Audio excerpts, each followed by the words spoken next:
All of you vets out there, you and students, you can make a huge difference in even these places that maybe look not that great. So don't overlook them. You can be the one that improves them and takes them to these new levels and, gets the animals back out there.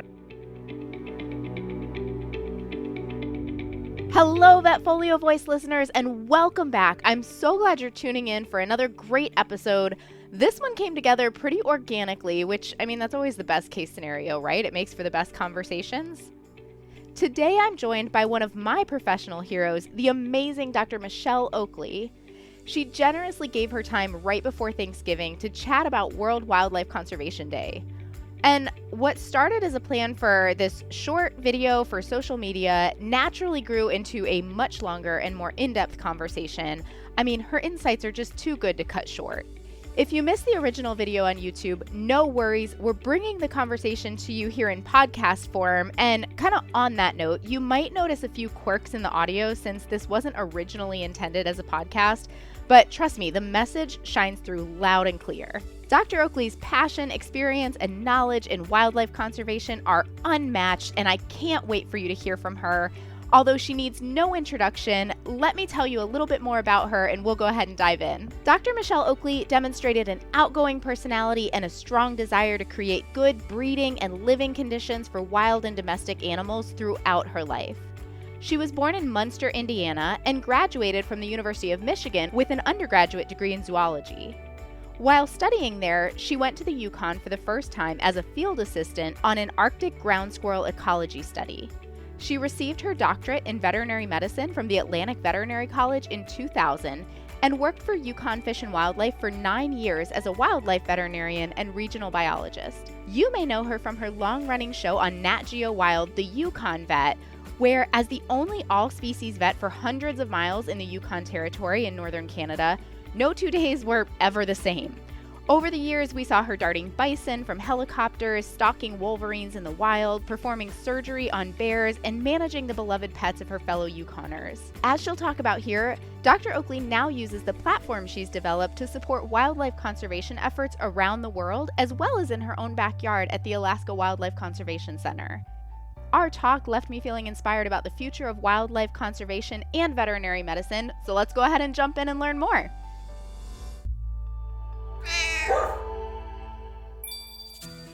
Pet parents are looking for a veterinary practitioner who can prove they understand and support the relationship they have with their pet, show you value your client's trust, and earn an official human-animal bond certification from NAVC and HABRI, the Human Animal Bond Research Institute. This certification, appropriate for all members of the healthcare team, explores the scientific benefits for veterinary staff, owners, and animals, and discusses how to establish and promote a strong human-animal bond. Enroll today at vetfolio.com. Well, thank you so much for meeting with me today and talking about World Wildlife Conservation Day. I know we're all gearing up for Thanksgiving here. Thank you for inviting me. It's a day that's near and dear to my heart. It's a new one, but it's a really important one. Yeah, so I'd love for you to tell us more about that because it is a little bit of a new one, yet just immensely important. This is something that we've started to recognize just in like the last few years, right? Yeah, and I think, it's important because of wildlife conservation is, it's this big term. It's like, what does it mean? But it's an important time for us to stop and think about how it has meaning in our own lives, how we can make a difference. That's always, kind of what we're trying to do with these days is bring them back home, bring them back to personal actions, to grassroots movements and things. So, with World Wildlife Conservation, like we all love wildlife. We all watch all the videos, whether it's you're on social media, on Instagram, or you're watching on TV, or you're out in the wilds. It's like we all have this love for the species and the biodiversity, but it's important to think about how that is going away quickly in our world and how we can change that. Yes, it's almost one of those where, I don't know, sometimes it's like easier it's less painful to like play ostrich and just be like, it's so hard to think about because, of course it hits so close to all of our hearts. Like you said, we all love wildlife. So I'd love your thoughts. I guess, this is going out on social media for like the general public, for everybody to say, what kind of things can we keep in mind, small steps in our own lives to help with wildlife conservation. And then certainly we're lucky in the veterinary professional and just animal healthcare and care in general to have even more opportunity to help with wildlife conservation. So what kind of impact have you seen with just small steps that we can take in our lives to help wildlife? I think it's actually, you would talk about, being a ostrich and putting your head in the sand. I mean, that is our first reaction sometimes when we hear these scary stats. Like, some of the stats from World Wildlife Conservation Day is like, yeah, there's like 41,000 or more red listed species by the IUCN, that are, threatened or endangered. I mean, that's 41,000 species. Of that, I think 16 or 17,000 of those are critically endangered.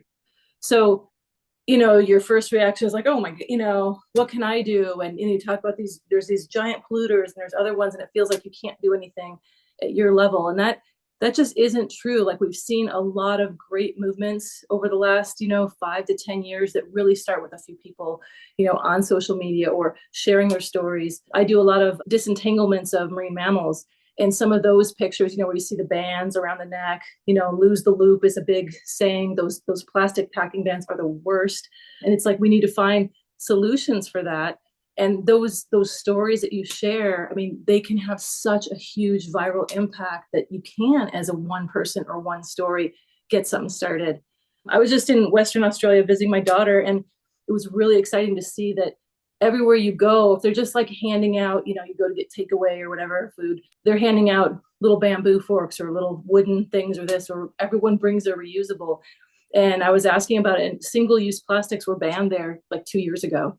And I've heard there's a lot of movements even within certain states, within, even just communities, cities in the US, certain grocery store lines, we're not using plastic bags. I mean, it sounds simple, but it's catching on. It's going all over the place. So that's the good news. I feel like these stories, plastic bags wrapped around animals, different, all the stories showing the plastic that's not going away, all of that really can relate to wildlife conservation, obviously, but it can be started just at our own level with stories we share. I think you make such a good point there that it can feel so overwhelming to really try to make an impact. But the more I've really focused on, conservation and just eco-friendly type of things, like exactly what you're saying, it sounds like it really comes down to a lot of reduction. And of course, specifically when it comes to plastic. And so, certainly that would be amazing if that would catch on. I know I have a little like silverware thing that I keep in my car because I work out of my car. And so when I'm on the road, to not use the plastic silverware and things like that, that little things that we can all do to just make it a normal thing, that we're bringing along these reusable things and we're not creating as much waste. Can you tell us a little bit more about the lose the loop? Because I always think of like when I was a kid and they're like cut up the little 6-pack soda thing. Is that what we're talking about? That for sure. That's definitely one of them. And, hopefully we all kind of like rip those apart if we have to throw away, or just don't buy the products that use those. The lose the loop is actually more about plastic packing straps. So they're like this white plastic strap, Wow. meter, whatever, and it goes around boxes. Those are like the number one thing we find worldwide for like the seals, sea lions, different marine mammal entanglements, dolphins, everything. And I was just at a marine mammal disentanglement workshop in Perth where we were talking about it and, how we can help get the loop off. And of course, it goes back to prevention. How can we let people know that these straps are awful? How can we get companies to stop using them? And Sierra was there with me, my daughter, who she's in vet school. And she's like, why is the glue like a forever glue? Why can't they just do like a biodegradable glue? I mean, it just sounds so simple. And I don't know why, but it's like, it was cool that like just simple solutions are coming out, because that strap often isn't complete. It is glued together. Right. I don't know why, you know what I mean? But some of them are loops too. So it's like, if we can get people to stop using the complete loops, to have the goop inside the loop, but when they are glued, to be something that would come apart in salt water or biodegrade over, anything. And it's just, there are simple solutions. Again, we have to share the stories. We have to, it really is very hard to regulate and legislate down. It's not the way to do it. It's the way to do it right here with us, like with us talking about it, with people sharing stories, with the grassroots movements are the strongest and the easiest. And like you said, it becomes then just like a normal behavior. You don't you don't hand out plastic silverware that gets thrown away. The wooden ones last forever. You can just carry them around, and it's just so simple things like that then become normal, how we're doing things. And then suddenly, you didn't have to even hardly, talk about legislation. It was just the companies have switched because they don't, people would look at what they're doing and be like, oh, I'm not going to buy from them. They're ridiculous how they're, wasting and polluting. Yeah, yeah, absolutely. I know I've had to have a couple of moments like that myself with you get the look at the grocery store, plastic or paper, and you're like, can I have paper? And they're like, you're one of those. And I'm like, yes, I am. Give me the paper bag. I've just been kind of turned on to some of the refilleries around the country. Do you know about those? No. Sounds like distillery. It's not quite as fun, but refilleries. Oh man.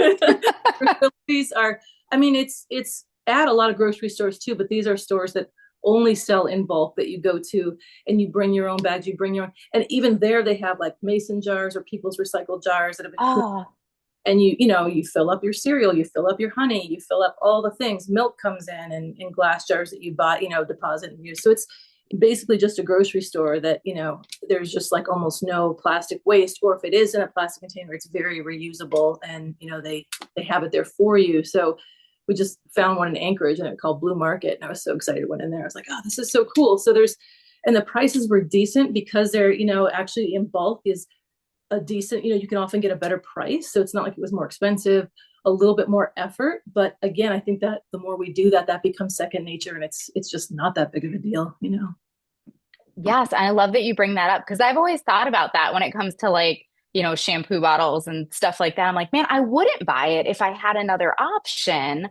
Right. And so I would like, yeah, just to make those the norm of, yeah, you just go and refill your stuff. Absolutely. Right. One that kills me a little bit is I travel a lot. And so I try to really reduce my waste when I'm traveling, and they just want to keep handing you plastic cups. They want to take one and hand you another. And it's like you can't even get them to like, no, I've got a cup. No, we have to pour it here. I can pour it into this plastic cup and pour it into your cup. No, like just right here, just right here. Yeah, or you ask for water and they hand you a water bottle, and I just die a little inside and refuse it. But it's like, I need water, Yes. I think that's when it comes. Again, that has to be kind of more of a movement.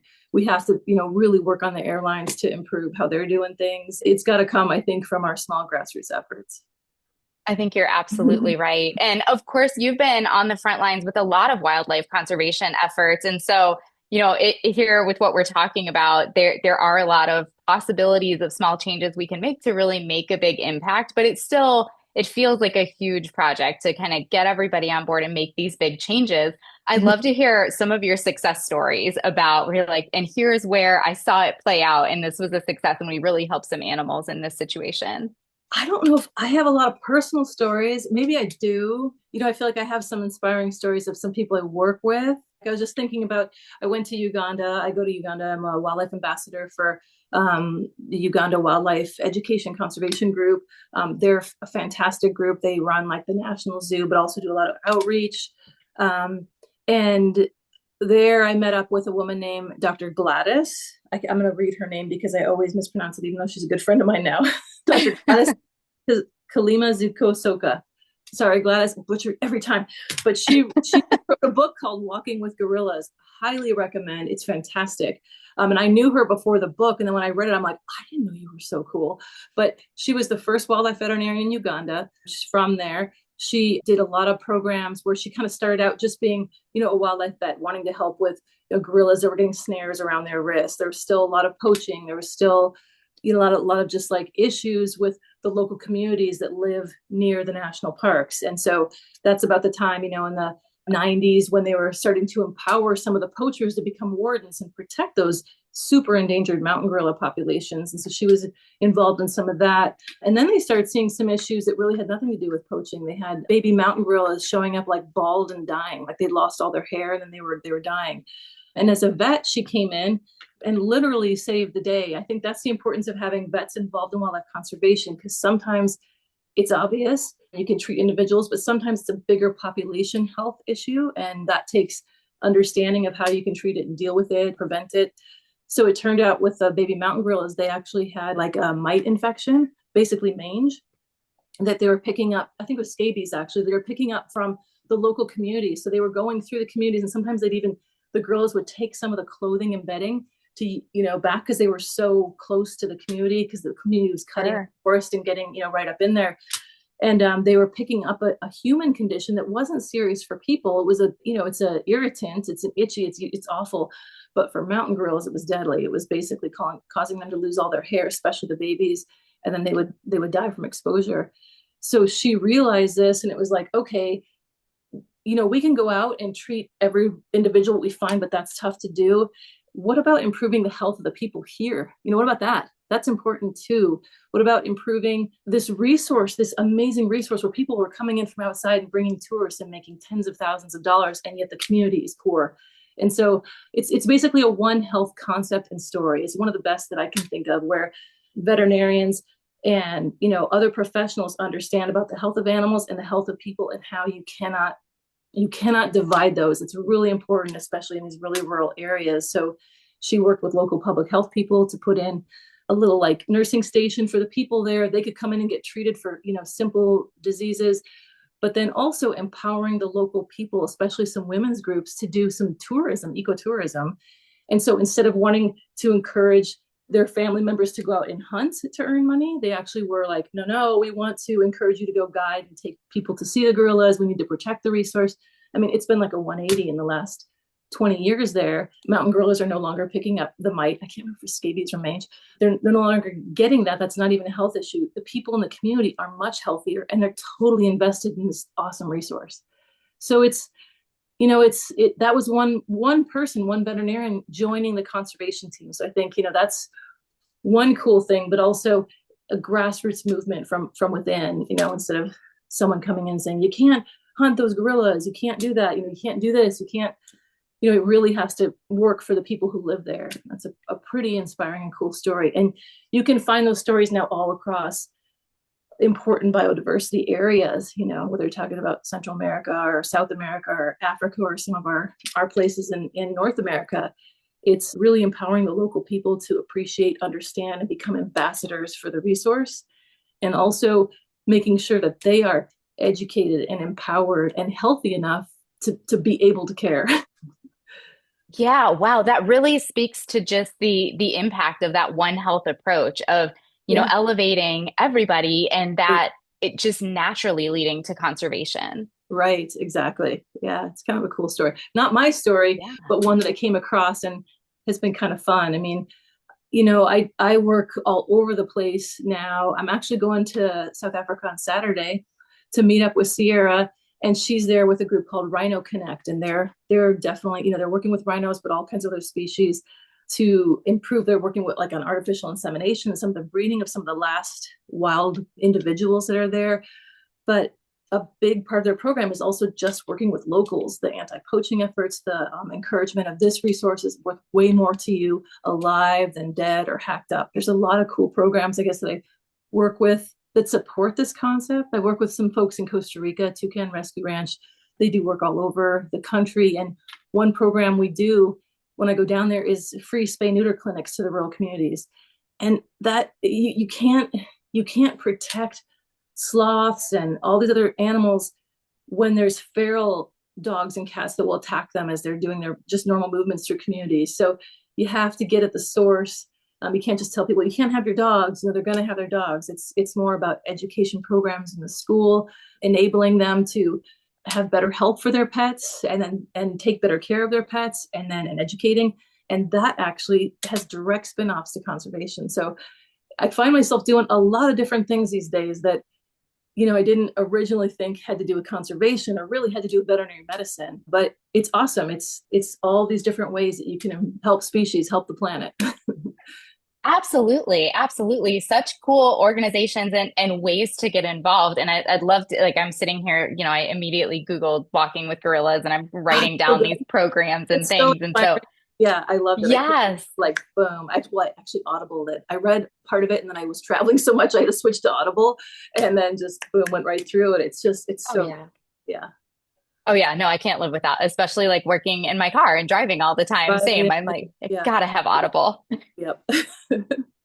Yeah, so certainly, like if there are resources like Rhino Connect, like Toucan Rescue Ranch, and some of these other places that veterinarians who kind of like what you're describing, you're like, I didn't really know that this is how my career was going to shape up, and these were things I was going to be involved in. I think there's probably a lot of us that feel that way of, yeah, we'll go, participate in a free spay neuter clinic or help in ways that we can. Supplies, right? There's so many ways, Yeah. and it's not that hard to get connected with people who are doing it. They're all over the place now, which is awesome. It's just getting the supplies, the training, what they need in their hands. Like one cool project I worked on recently was also in Costa Rica. I organized a veterinary. I needed ultrasound training, to be honest. I needed to get like an upgrade and get better at ultrasound. And I was traveling so much, and I ended up talking to Dr. Marina Ivanka, fantastic. She's actually like a zoo medicine radiologist, super cool woman. And so I was like, I need some training. How can I do this? And she goes, well, we can, I do some courses, but I could just do a one-on-one. I'm like, okay. I'm like, wait, why am I soaking this up? So I can go show up like, the hero in some country. It's like, no, these vets that are there in the trenches need it more than me even. So what we ended up doing was, getting a little bit of funding, our Alaska Wildlife Conservation Center, because I needed the training, kicked in the funding to support the other center, so that they could get the training too. So we went and did it down there. So I got the training. We called in, got the word out. I think got like 7 vets from all over the country who do wildlife rescue work. They came. We funded Dr. Marina to come down. She gave us a wonderful course. We brought ultrasounds. I work with this company called Life Edge Tech, which makes those little handheld ones that connect to your phone. So Yeah. I need to run and grab it and show you. Actually, it's so cool. It's like, it's this big, submersible, completely waterproof, hooks to my phone, and the quality just keeps getting better and better. It's perfect for what you need for like point of care ultrasound on wildlife rescue situations. Anyway, so we got them in ultrasound at a very big discount because the company donated it, and everybody got their training, and it was way more fun for me especially.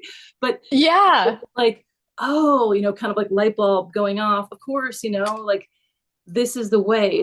It's the local vets in the trenches that need the empowerment.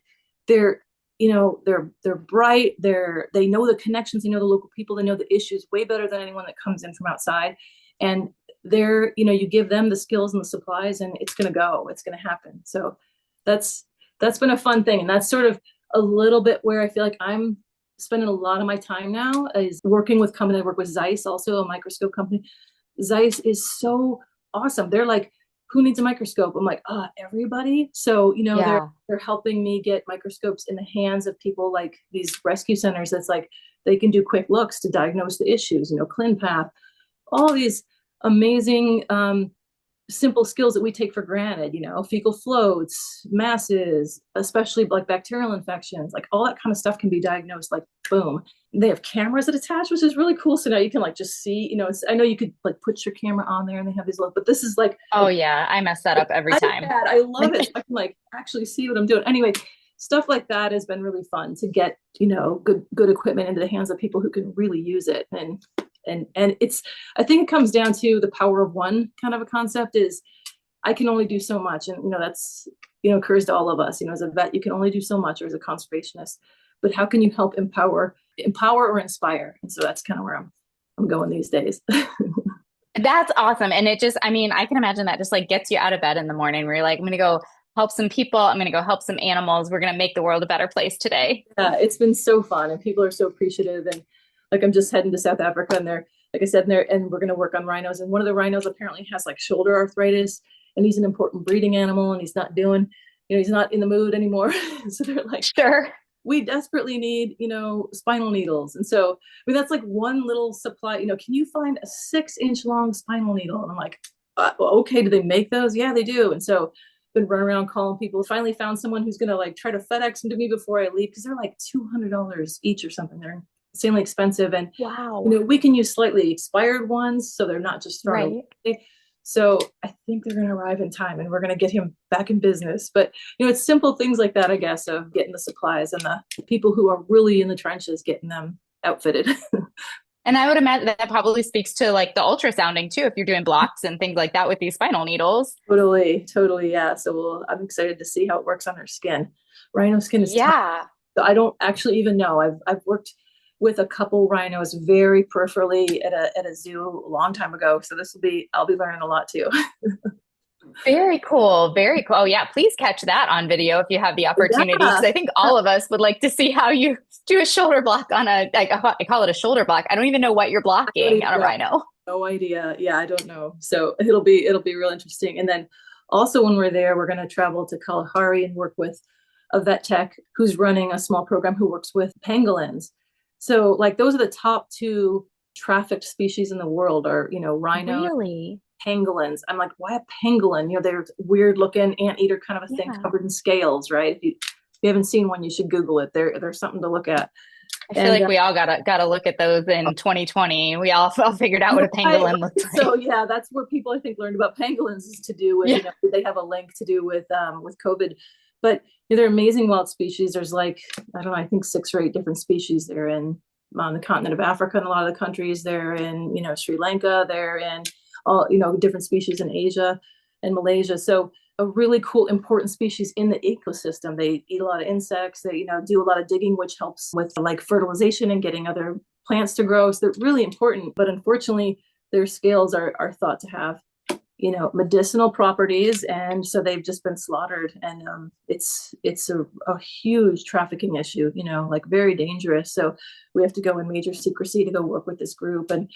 And so my mission is to go, what do you need? How can I get this to you? Of course I'm excited to go, oh my God, work on a pangolin. And I have worked on them before in Sri Lanka, but I don't know that I'm going to be providing a lot of technical veterinary advice. It's going to be more like, how can I share the story to get you funding and what do you need? And so again, it's a weird shift for me personally that's how I'm helping, but whatever, it's cool to help people who are doing it make a difference.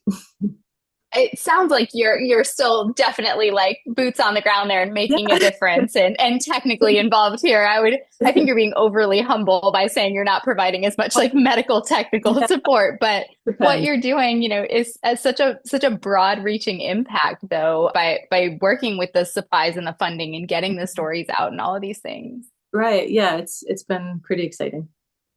Very cool. And I want to kind of go back to what you were talking about with working with the communities to kind of steer away from poaching naturally by elevating healthcare and resources and everything in those areas. I've heard Jack Hanna speak about that too, where he said, when we think of poaching, there's not, poaching is not all equal, that there's reasons that people do this and it has to do with food sources and things like that. And, certainly living in the Yukon and more of these remote areas, I'd love to hear your thoughts on balancing the needs of the community and wildlife conservation, because it's not always this clear demarcation between, like you said, we don't just go in and say, hey, you can't do that anymore. Right. There's so much nuance to it. Yeah. Oh, definitely. Like I'm working with a group right now up in interior Alaska where we're doing some wolf management. So just last week I was out putting on radio collars, go by helicopter and find them, and then we'll be following them for like 3 years with satellite movements. And then there's other folks in the community that are, like kill all the wolves. And not really. So, that's not really fair. There's a few people like that. And then there's a lot of people in the middle ground where we have to manage wolves because we also hunt moose and caribou, and it's essential to our culture and has been for thousands of years. And so, and there's other people like, don't ever, the wolves just be left and, don't ever do anything to hurt them. So there's like this huge spectrum of opinions on how to manage wolves. And I think 90% of that group agrees. I know 90% of that group, even the folks that, are interested in hunting wolves to try to make a balance so they can hunt moose and caribou, they also care about wolves, very much so. And in fact, they're the ones that were funding this study. Like part of the study we're doing was to improve the anesthesia of wolves. Wolf anesthesia has been really poorly done in the last, since it started. They're darted with things that they have no reversal for.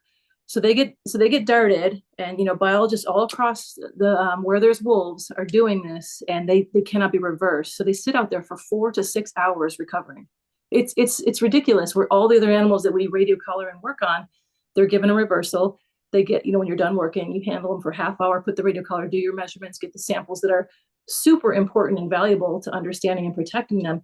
Then you give them a reversal injection and they get up and run away, usually pretty quickly within a few minutes. But to let an animal sit out in the open, often in the winter for 4 to 6 hours, hope for the best. Sometimes you can't check them, sometimes you do. And that has been the standard for wolf radio collaring. It's ridiculous. There have been some attempts to do reversible combinations, but they didn't work so well.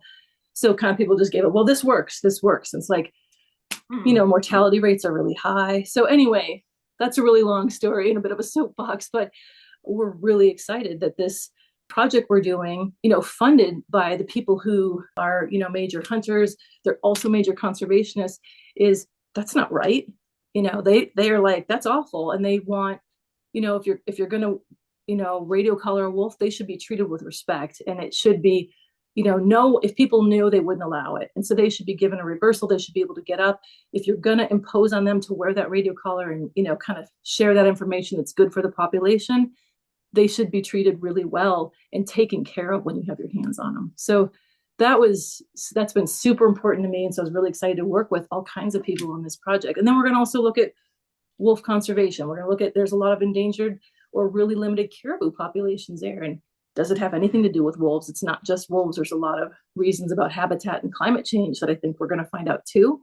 So anyway, it's a great project. So yeah, it's been kind of fun to work with folks from that whole spectrum of beliefs. And like you said, local communities who, maybe have a different opinion than other people, but are still excellent conservationists. So.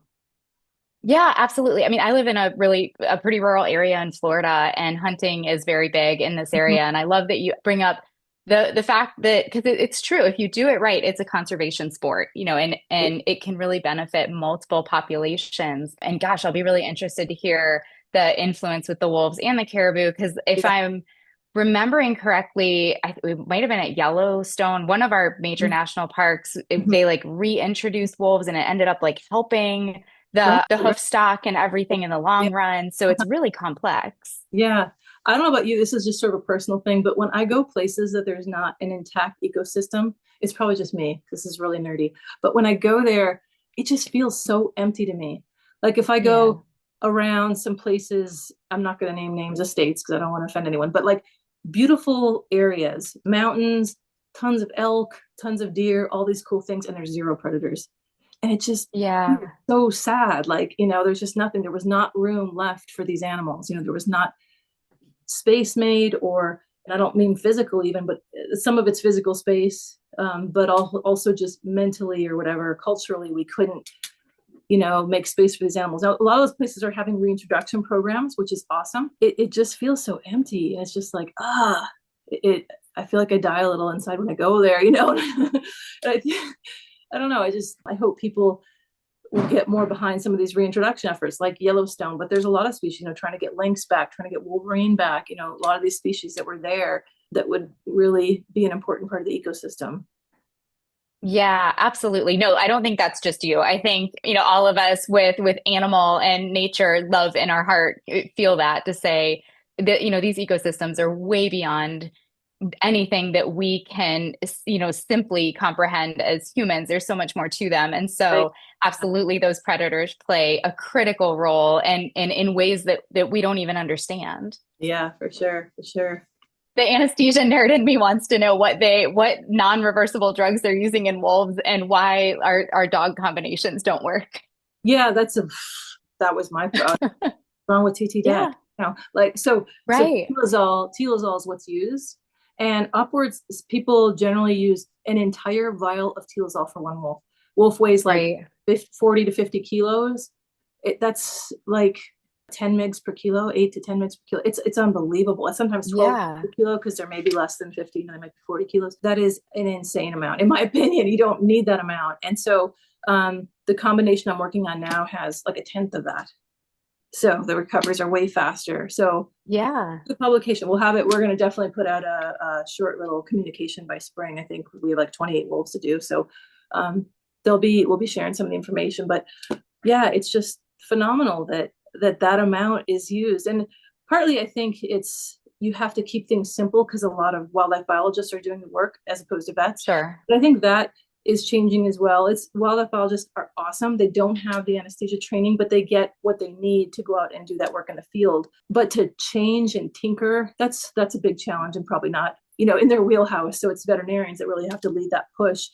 But then to get some of the biologists to change to something new and better is tricky too. Because it's like, well, they want to be safe for the animal. And they're like, well, this works. We know, from data that they might get up in 6 hours, and every now and then another wolf might come along and eat it, or they might die of exposure, but most of them get up and they do well. And I don't want to, they don't want to hurt the animal either. It's not like, yeah, right. It's like, this is what's available.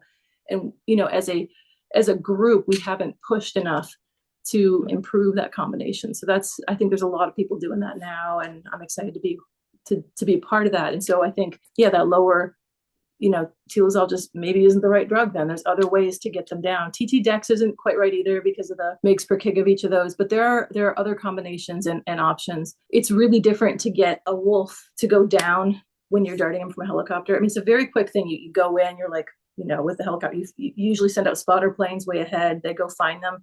The wolves don't really react to the spotter planes. And then you come out with a helicopter and right where they are, you kind of swoop in, you do your dart and you get out. And if you have, deep enough snow, it can be really quick. Oh, I mean, I can imagine it's much different than even if we think about sedating a dog in a hospital, if their adrenaline is sky high, where it's very unpredictable. Right. That's it, is the predictability of doing that in the field. You can't give them an injection, put them in a crate, nice and dark, or a cage. Right. Go back and check, are you down now? They can get into a lot of trouble in even 10 minutes. So we want our induction times to be 5 minutes or less. Sure. You can imagine if a wolf runs for 10 minutes, they can run off a cliff, they can run into water, they can get it. There's so many things that can go wrong. So it's got to be a really short induction. So that's another problem with, people don't want to change from their anesthesia protocols because they're they go down fast, and that is safer for them, they don't run for a long time, they don't overheat, all those things. So it's trying to find that balance of a new combination that has that. And most of the combinations we use in small animal, they just wouldn't do it. They would, right. Their adrenaline would be too high. It would probably be, if they ever went down, it would take a half hour, even if you up the dose significantly higher. So it's definitely a little finagling, but yeah, that makes sense. I don't know. Tilazol and I have a love-hate relationship. I always feel like I have to quadruple my Tilazol dose to see any sort of effect. I'm like, does this stuff actually work? Yeah. And the recovery can be so long, so it's, yes. Yeah, maybe contributes to hyperthermia, overheating, and when they're already running in the snow or excited. And maybe it's even causing, I think there's going to be a paper coming out soon that talks about how it even causes hyperthermia as they're down. So there's questions about it, because I was like, ketamine, it gets used up quickly. It's a good dissociative. It'll shorten your induction time, but it doesn't seem to be the answer either. So darn it. Yeah. Well, I look forward to all the research on figuring out how we safely start these wolves and don't leave them for 4 to 6 hours. Because, I can see both sides of the argument. It all makes sense. Yeah. Mm-hmm. Well, thank you for indulging my anesthesia nerdy self. I love talking about different protocols and those kinds of pathways. Can you list, I know we talked about Rhino Connect and some of these other organizations. Would you feel comfortable saying here's some examples of organizations that we as veterinary professionals can reach out to and try to get involved? I mean, there are a lot of awesome wildlife rescue and conservation groups that veterinarians can support. I mean, I know some personally. So, I know there's Cortez Animal Rescue down in Baja. I go down and help them do spay neuter clinics. And that relates to wildlife when you don't have a lot of feral animals running around. Plus you're helping all these, stray dogs, and they adopt them out. I mentioned Rhino Connect, fantastic group. And they work with several different researchers on the ground in South Africa to, help with rescuing orphans, getting them back. They're supporting anti-poaching efforts, anti-poaching dog training, artificial insemination. So they're a great group. I work with Toucan Rescue Ranch in Costa Rica. They're fantastic. They take students and interns, and they have a great vet team. They have an amazing success of orphan sloths, and they even have tapirs. They have everything coming you can think of. That's so much biodiversity in Costa Rica, and they rehab and release I think around 80%, which is incredibly high. Wildlife rehab is really challenging just to get animals to survive, but to get them to the point of release is really awesome. Alturas, so that's another one in Costa Rica. I mean, I could go on and on. So I think I'll give you some links maybe, and if people want to know about more, those are just the ones I've encountered, and I'm encountering more all the time. So if veterinarians want to volunteer at these places, I've kind of checked them out. They're great. They have programs, but that doesn't mean that you shouldn't look for others, because so many of these awesome different countries and regions, and just locally, you'll probably have some wildlife rescue groups that they may not seem, what I found is some of the wildlife rescue groups, they start with well-meaning people, and they might look a little dumpy, and they might look a little like, oh, the cages aren't big enough, they're not doing this. That's because they need input, they need help, they have good hearts, and they're trying to do something. And having a vet on the team could totally change that, So I started with the Alaska Wildlife Conservation Center, and they were by no means dumpy. They're a beautiful big center, but it started as a game farm where they just like raised elk. Then they started taking in the odd animal, and it was starting to become a little bit of a roadside zoo situation. And then the guy who was running it, Mike Miller, great guy, wanted to improve it, started working with the state, made it into a nonprofit. And now it's this beautiful center that we're improving all the time. We're building a huge animal health center, healthcare center. We're going to have like veterinary, not right away. It's going to be another year or two before we get our new hospital.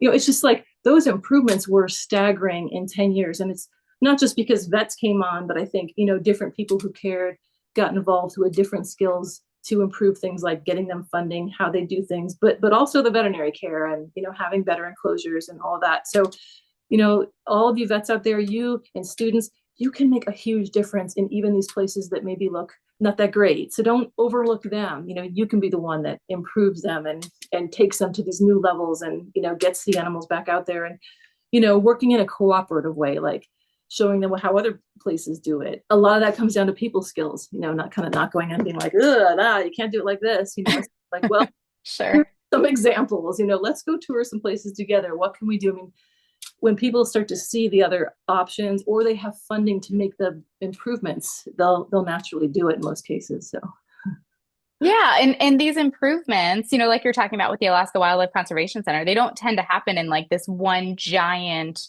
improvement that happens all at once. They're in little improvements over time, and people who are receptive to, okay, well, how can we do this a little bit better? And all of a sudden, just like that example you gave, all these little improvements have added up to this massive facelift, and we're helping so many more animals and people in that regard. Exactly. I mean, AWCC is so near and dear to my heart. That's kind of my main job.